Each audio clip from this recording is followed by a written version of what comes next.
వి gold trusted gold buyers తాకట్టులో ఉన్న బంగారాన్ని విడిపించి ఈ రోజు ఉన్న మార్కెట్ ధరకే కొనబడును.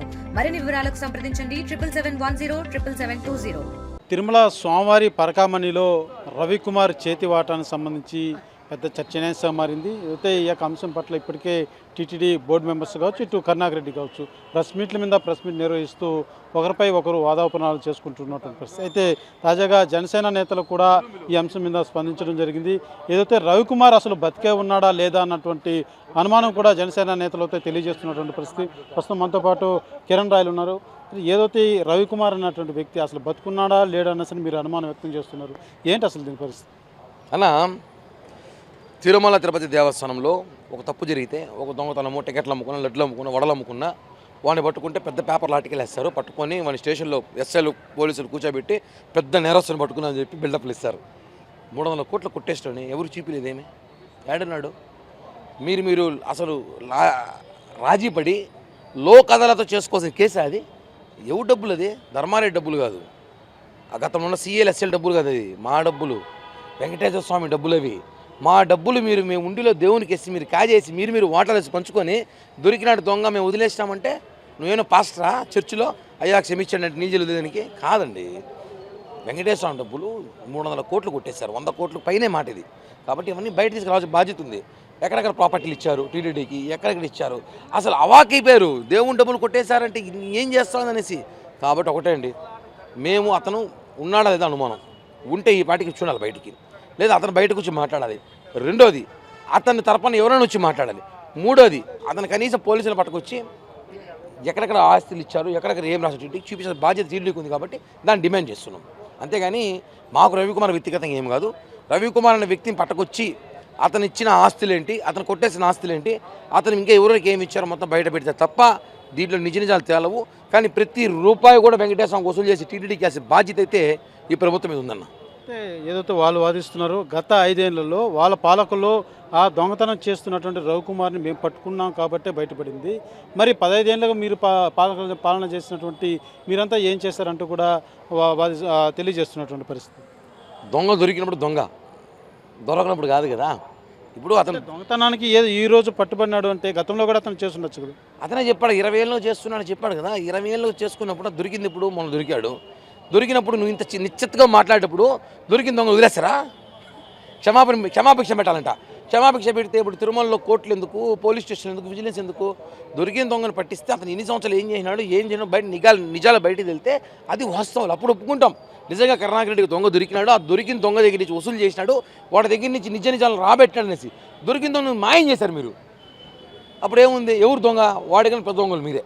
అంటే మేము దొరికినాడు కాబట్టి శిక్షించాము, మీకు దమ్ముంటే సిబిఐ ఎంక్వైరీకి మేము అడుగుతున్నాం. ఎవరు ఇది కరుణాకర్ రెడ్డి అన్నటువంటి మాటల మేము అడుగుతున్నాం, సిబిఐకి వేయండి అనేసి ఆయన అడుగుతున్నాడు. ఆయన ప్రతిరోజు ఎంక్వైరీ ఎడుతాడన్న, ప్రతి విషయాన్ని కూడా ఎంక్వైరీ ఎడుతాడు. ఆయన సిబిఐ ఖాళీగా ఉందనుకుంటున్నాడేమో. సిబిఐ చాలా పనులు ఉన్నాయి. అవసరమైతే మేము సిబిఐకి ఇవ్వాలో ఈడీకి ఇవ్వాలో మాకు తెలుసు, మేము ఇచ్చుకుంటాము. ఆయన అడిగితే ఇవ్వాల్సిన అవసరం లే. వెంకటేశ్వర స్వామి అనే వ్యక్తి ఉన్నాడు, భగవంతుడు. ఆయన ముందర ఈ ఆటలు సాగు అన్నీ బయటకు వస్తాయి. ఏ ఎంక్వైరీ కూడా ఆయన ఎంక్వైరీ ముందర తేలదు. అంటే నేనున్నప్పుడు కానీ ఇది జరుగుంటే నా తల అలిపిరి వద్ద నరుక్కుంటానంటూ కూడా సవాల్ చేశారు. నరుక్కోల వద్ద భవిష్యత్తులో చూద్దాము. ఆయన జరిగింది వాస్తవం ఒప్పుకున్నాడు కదా. ఆయన హయాంలో జరిగిందే కదా, వాళ్ళ ప్రభుత్వం హయాంలో జరిగిందే కదా. ఒకటే అన్న, ఈ తల నరుక్కోవడాలు మేము అడగలేం. ఇప్పుడు ఆయన తల మేము తీసుకుని మాకేం అవసరంలా. మేము అడిగేది ఏంది? జరిగిన విషయాన్ని చెప్పండి అన్నాము. సరే మా హయాంలో నేను ఆ హయాంలో జరగలేదు అన్నాడు. దొరికింది నీ హయాంలోనే కదా. తిరుమల ఎమ్మెల్యే మీరే కదా. మీ పర్మిషన్ లేకుండా, మీ అనుమతి లేకుండా తిరుపతిలో చీమ కూడా కదిలేదు కాదే. రవికుమార్ ఎలా తెప్పించుకున్నాడు అంటే మీకు తెలియదా? చెప్పాలి కదా. మీకు తెలియకపోతే మీ కుమారుడిని అడగండి. మీ కుమారుడు తెలియకపోతే మీ కుమారుడు ఇష్టమైన అనుచరుడని ఎస్ఐని అడగండి, సిఐని అడగండి, వాళ్ళు చెప్తారు. ప్రధానంగా దీనికి సంబంధించి ఏదైతే హిందువుల మనోభావాలు దెబ్బతీసేలాగా కూడా దీన్ని రాజకీయ కోణంలో చూస్తున్నారంటూ కూడా వాదనలు నిలబడుతున్నటువంటి పరిస్థితి. దీన్ని ఏ రకంగా చూడాలంటారు? రాజకీయం కాదండి. దీన్ని వెంకటేశ్వర స్వామి భక్తి ముందు రాజకీయం పనికిరాదు. ఎందుకంటే ఇది మా హిందువుల మనోభావాలు దెబ్బతీసే విధంగా ఏదైతే ఒక దొంగ దొరికాడో అదేమి పిట్ ప్యాకెట్ కేసు కాదు.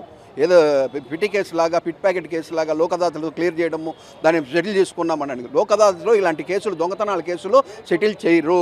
ఏదైతే ఇద్దరి మధ్యలో తగాదా ఉంటే అలాంటి కేసులే లోక్ అదాలత్లో సెటిల్ చేస్తారు. ఎప్పుడైతే దొంగతనము అనే విషయం, అది శ్రీ వెంకటేశ్వర స్వామి ఇష్టమైన భక్తులు వచ్చి వాళ్ళ కష్టాన్ని హుండీలో వేసే డబ్బులు అతను మరీ ప్రత్యేకంగా డాలర్సే చూసి ఎన్నుకునేసి వజ్రాలే చూసి ఎన్నుకునేసి ఇవే విలువైతే, ఎందుకంటే 100 రూపాయలు ఎత్తుకున్న ఎన్ని వందలు ఎత్తుకుంటే అన్ని కోట్లు అవుతుంది.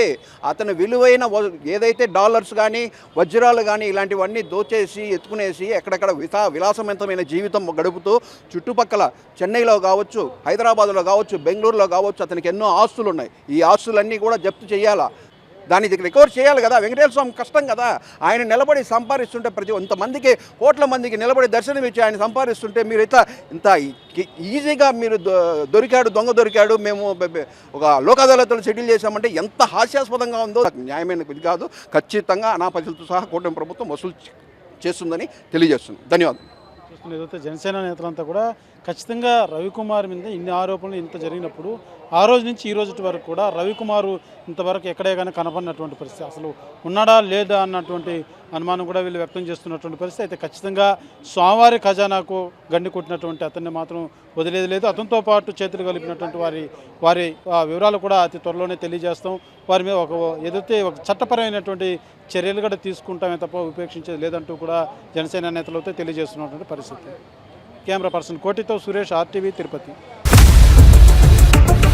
ఇండియా పాకిస్తాన్ ఉద్రిక్తతలపై లేటెస్ట్ అప్డేట్స్ కోసం డౌన్లోడ్ చేసుకోండి RTV లైవ్ యాప్.